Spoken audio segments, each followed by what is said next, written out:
Olá pessoal, bem-vindos a mais uma história. Hoje vou contar algo que aconteceu comigo. Uma daquelas noites que viram a sua vida de cabeça para baixo quando você menos espera. Tudo começou numa sexta-feira comum, ou pelo menos era o que eu pensava. Eu tinha acabado de chegar do trabalho, exausto, pensando apenas em pedir uma pizza e maratonar alguma série. Eu morava sozinho há alguns meses, depois de um término de namoro bem complicado. A solidão ainda era uma companheira constante, principalmente nos fins de semana. Naquela noite, a chuva caía forte lá fora, um som que normalmente me trazia conforto, mas que dessa vez parecia acentuar o vazio do apartamento. Eu estava no meio do segundo episódio quando meu celular vibrou. Era uma mensagem dela, da minha ex. O nome dela na tela fez meu coração dar um pulo. Fazia meses que não nos falávamos. A mensagem era curta. Você está em casa? Preciso falar com você. É urgente. Meu primeiro instinto foi ignorar. A gente não tinha terminado bem. Houve muitas mágoas, palavras ditas que não podiam ser retiradas, mas a palavra urgente ficou martelando na minha cabeça. E se algo grave tivesse acontecido? Eu hesitei por um longo tempo, com o dedo pairando sobre o teclado. A curiosidade e, confesso, uma ponta de preocupação venceram. Respondi com um simples "Tô, o que aconteceu?" A resposta dela foi ainda mais enigmática. Posso ir aí?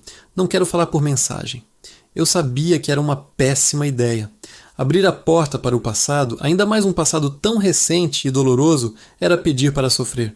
Mas eu não consegui dizer não. Uma parte de mim, talvez a parte que ainda não a tinha superado, queria vê-la. Eu disse que sim, e ela respondeu que estaria lá em breve. Desliguei a TV. A fome passou, a vontade de relaxar também. Meu apartamento, que antes era meu refúgio, de repente pareceu um campo minado. Fiquei andando de um lado para o outro, ansioso. O que poderia ser tão urgente? Problemas com a família? Dificuldades financeiras? Ou pior, será que ela queria reatar? A simples possibilidade fez meu estômago revirar. Eu não sabia se estava pronto para aquilo. A ferida ainda estava aberta. O tempo foi passando. Cada minuto parecia uma hora. A chuva continuava batendo na janela. Olhei no relógio. Já passava das 10 da noite, ela estava demorando muito. Comecei a pensar que ela tinha desistido. E uma parte de mim sentiu um alívio imenso. Talvez fosse melhor assim. Voltei para o sofá, tentando me concentrar na série, mas minha mente estava a mil. Acabei adormecendo ali mesmo, com o barulho da chuva e da TV ao fundo. Fui acordado por um som alto e insistente, batidas na porta. Abri os olhos, confuso. O ambiente estava escuro, exceto pela luz da tela da TV. Olhei para o celular. Eram 3 da manhã. 3 da manhã. Quem em sã consciência bate na porta de alguém a essa hora? As batidas continuaram, mais fortes. Meu coração acelerou. Uma mistura de sono e pânico. Levantei, tropeçando nos próprios pés, e caminhei até a porta. Olhei pelo olho mágico. Era ela, completamente encharcada da cabeça aos pés, o cabelo grudado no rosto, a maquiagem borrada escorrendo com as gotas de chuva. Ela tremia, não sei se de frio ou de outra coisa. A expressão no seu rosto era de puro desespero. Sem pensar duas vezes, destranquei a porta e abri. Antes que eu pudesse dizer qualquer coisa, ela entrou, quase caindo nos meus braços. O cheiro de chuva e de um perfume que eu conhecia tão bem invadiu o apartamento. O que aconteceu? Você está bem? Perguntei, segurando-a pelos ombros. Ela apenas balançava no cabeça, incapaz de falar. As lágrimas se misturavam com a água da chuva em seu rosto. Eu a levei até o sofá, peguei uma toalha e um cobertor. Ela se enrolou nele, ainda tremendo muito. Calma, respira. Me fala o que houve, eu disse sentando ao seu lado, mantendo uma distância segura. Depois de alguns minutos em silêncio, apenas com o som dos seus soluços, ela finalmente começou a falar. A voz era fraca, embargada. Ela me contou que, depois do nosso término, começou a sair com um cara que no início parecia perfeito. Charmoso, atencioso, o tipo de pessoa que te conquista rápido. Mas com o tempo, ele começou a mostrar um lado diferente. Ciumento, possessivo, controlador. Naquela noite, eles tiveram uma briga feia. Ele tinha bebido, ficou agressivo, quebrou coisas no apartamento dela. Ela ficou com medo, muito medo. Quando ele saiu para comprar mais bebida, ela viu a chance de fugir. Pegou apenas a bolsa e o celular e saiu correndo, sem rumo.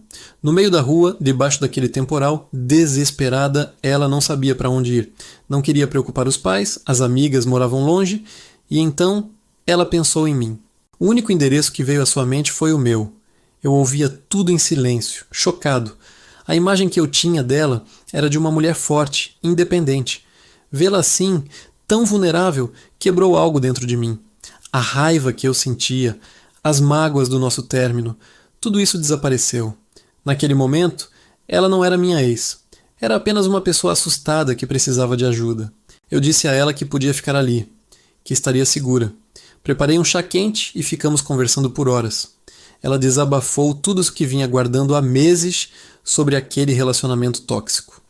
E eu ouvi, sem julgamentos, sem interromper. Apenas ouvi.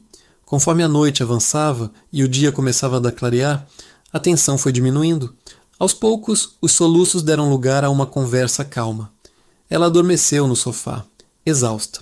Eu fiquei observando-a por um tempo, pensando em como a vida é imprevisível. Horas antes, eu a queria longe de mim. Agora, tudo o que eu sentia era uma necessidade imensa de protegê-la. Aquela noite me ensinou muito sobre perdão e empatia. Percebi que, apesar de tudo, o carinho que eu sentia por ela não tinha morrido.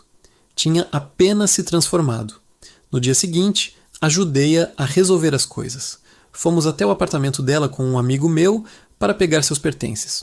Ela decidiu ir para a casa dos pais por um tempo, para se reorganizar. Quando a deixei lá, ela me deu um abraço apertado. Obrigada, de verdade. Eu nunca vou esquecer o que você fez por mim, ela disse. Eu apenas sorri e disse que ficaria tudo bem. Nós não voltamos a namorar. Aquela noite não foi uma reconciliação romântica, mas foi uma reconciliação de duas pessoas que um dia se amaram e que, apesar das feridas, ainda se importavam uma com a outra. Foi o fechamento de um ciclo, mas de uma forma inesperada e madura. Aprendi que, às vezes, o maior ato de amor é simplesmente estar lá para alguém, mesmo que o seu coração ainda esteja se curando. Às vezes, uma porta se fecha para que outra, a da amizade. Na outra noite aconteceu de novo.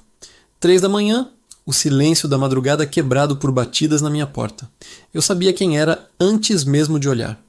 Era ela, a mesma expressão de pânico no rosto, os olhos arregalados de quem viu algo que não deveria. Meu nome é Victor, e essa história...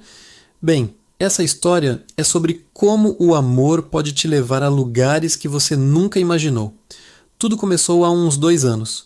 Eu era só mais um cara vivendo minha vida. Trabalhando, saindo com amigos, nada de especial. Até que conheci a Ana. Ela não era como as outras. Tinha um brilho diferente no olhar, uma energia que te puxava para perto. Nos apaixonamos rápido de um jeito avassalador. Parecia um conto de fadas. Ela se mudou para o meu apartamento e, por um tempo, tudo foi perfeito. Éramos aquele casal que todo mundo admira, sabe? Sempre rindo, sempre juntos. Mas o amor, às vezes, esconde segredos. E os segredos da Ana eram mais sombrios do que eu poderia imaginar. A primeira vez que aconteceu foi numa terça-feira chuvosa. Cheguei em casa mais cedo do trabalho e a encontrei no sofá, tremendo, abraçada aos joelhos. Ela disse que tinha tido um pesadelo terrível, que sentia como se alguém a estivesse observando. Eu a abracei, disse que estava tudo bem, que era só um sonho ruim, mas algo na intensidade do medo dela me deixou inquieto. Nas semanas seguintes, coisas estranhas começaram a acontecer. Objetos que mudavam de lugar sozinhos. Sussurros que pareciam vir do corredor quando estávamos sozinhos em casa. Eu tentava racionalizar. Dizia que era o vento, a casa antiga, o cansaço. Mas a Ana ficava cada vez mais assustada. Ela começou a ter crises de pânico, a acordar gritando no meio da noite. Eu a levei em médicos, psicólogos. Todos diziam que era estresse, ansiedade, mas eu sabia, no fundo, que era algo mais. Uma noite, ela me acordou em pânico. Jurou que viu um homem parado no canto do nosso quarto, apenas observando. Acendi a luz, olhei em todos os lugares. Não havia ninguém, mas o cheiro. Havia um cheiro estranho no ar, de terra molhada, e algo mais, algo adocicado e podre. Naquela noite, eu não consegui mais dormir. O medo dela tinha finalmente se tornado o meu medo. A situação ficou insustentável. As brigas começaram. Eu queria ajudá-la, mas não sabia como. Ela se sentia sozinha, incompreendida. Decidimos dar um tempo. Foi a decisão mais difícil da minha vida. Ela alugou um apartamento a alguns quarteirões de distância. Parte de mim sentiu um alívio egoísta. A outra parte se sentiu o pior homem do mundo por abandoná-la quando ela mais precisava. A primeira batida na porta às 3 da manhã foi 2 semanas depois que ela se mudou. Eu atendi, e lá estava ela, pálida, sem fôlego. Victor, ele estava lá, no meu apartamento. Eu vi o rosto dele no espelho do banheiro. Meu coração gelou. Eu a deixei entrar. Fiz um chá. Tentei acalmá-la. Fui até o apartamento dela com a chave reserva. Tudo parecia normal. Nenhum sinal de arrombamento, nada fora do lugar. Voltei e a encontrei dormindo no meu sofá, exausta. Na manhã seguinte, ela se desculpou. Disse que devia estar imaginando coisas. Mas o terror em seus olhos era real. Isso se tornou um padrão. 1 ou 2 vezes por mês, sempre de madrugada, ela aparecia na minha porta, aterrorizada por alguma visão, algum som, alguma presença que só ela parecia perceber. E a cada vez eu a acolhia, eu a ouvia. Eu ia até o apartamento dela e não encontrava nada. Nossos amigos achavam que eu era louco por continuar fazendo isso. Victor, ela precisa de ajuda profissional séria, eles diziam. Você não é o salvador dela. Talvez eles estivessem certos. Mas como você vira as costas para alguém que ama, mesmo que o amor de vocês esteja quebrado? Até que na outra noite, tudo mudou. As batidas na porta às 3 da manhã. O rosto dela, mais aterrorizado do que nunca. Victor, ela sussurrou, a voz falhando. Dessa vez ele me seguiu. Ele está aqui fora. Eu olhei pelo olho mágico. A rua estava deserta. Não havia ninguém.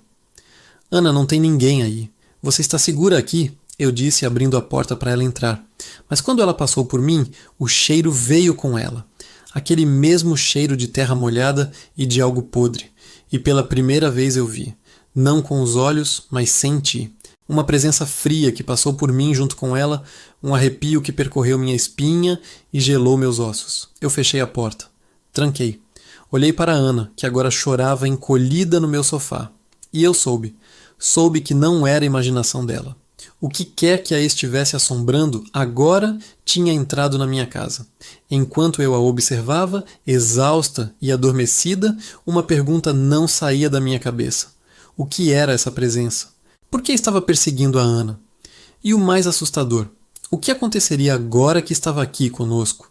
Decidi que não podia mais fugir ou racionalizar. Eu precisava descobrir a verdade por ela e por mim. Comecei a pesquisar. Histórico do prédio dela, antigos moradores. Passei horas em arquivos online, fóruns de histórias locais, qualquer coisa que pudesse me dar uma pista. E então eu encontrei uma notícia de jornal antiga, de 50 anos atrás. Um homem que morava no mesmo apartamento que a Ana alugou. Ele era obcecado por uma mulher que não correspondia ao seu amor. A história terminou de forma trágica. Ele não aceitou a rejeição. A notícia era vaga, mas o nome dele e o endereço batiam. A semelhança era assustadora. A foto do homem no jornal, havia algo familiar nos olhos dele. Algo que me lembrava a descrição que a Ana fazia do rosto que via. Levei minhas descobertas para ela. Mostrei a notícia, a foto. No momento em que ela viu a imagem, ela ficou branca como papel. É ele, ela sussurrou. É o rosto que eu vejo. Agora não éramos mais um homem cético e uma mulher assustada. Éramos 2 parceiros contra algo que não entendíamos. A presença na minha casa se tornou mais forte. Portas batiam, luzes piscavam. Uma noite, estávamos na cozinha e o nome dele apareceu escrito no vapor do espelho. Deixe-a. O medo era constante, mas estar junto nos dava uma força que não tínhamos sozinhos. Não era mais sobre salvá-la, era sobre sobrevivermos juntos. Sabíamos que precisávamos de ajuda, mas não de médicos. Procuramos especialistas em paranormalidade, médiums, pessoas que lidavam com esse tipo de fenômeno. Muitos nos dispensaram como loucos, mas finalmente encontramos uma senhora, uma mulher idosa e calma, que nos ouviu sem julgamento. Ela veio até meu apartamento. Assim que entrou, ela parou e disse: "Ele está aqui. Ele acha que ela pertence a ele. Ela nos explicou que espíritos obcecados podem se apegar a pessoas que têm uma energia semelhante à de seus antigos amores ou que estão emocionalmente vulneráveis. A nossa separação, a dor da Ana, tudo isso a tornou um alvo perfeito. E o meu amor por ela, minha disposição em sempre abrir a porta, sem querer, criou uma ponte para que ele me seguisse. Seguindo as instruções dela, realizamos um ritual de limpeza. Não foi como nos filmes. Foi silencioso, intenso, focado na energia do amor e da proteção. Tivemos que confrontar o medo de frente, afirmar que a Ana não pertencia a ele, que nosso amor era mais forte que a obsessão dele. Durante o ritual, a casa ficou gelada. Ouvimos sussurros raivosos, um choro desesperado. Foi a coisa mais assustadora que já vivi, mas seguramos as mãos um do outro e não recuamos. Quando tudo terminou, o silêncio que se instalou era diferente. Era um silêncio de paz. O cheiro podre tinha sumido.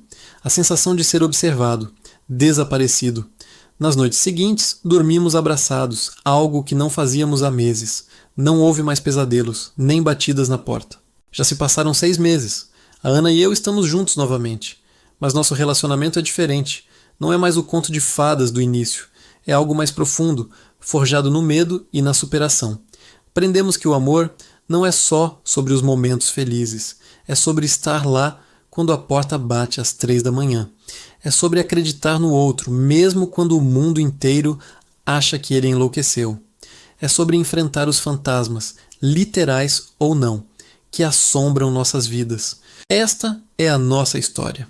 Uma história real sobre como o amor nos levou ao limite do medo e nos trouxe de volta, mais fortes do que nunca. Se você está passando por algo que não consegue explicar, ou se alguém que você ama está, não o abandone. Às vezes, a batalha mais assustadora só pode ser vencida quando se luta junto. Obrigado por ouvir. Se quiserem saber mais detalhes sobre como lidamos com tudo isso, deixei algumas informações e recursos no link da descrição. Não se esqueça de se inscrever e compartilhar sua história nos comentários. Até a próxima!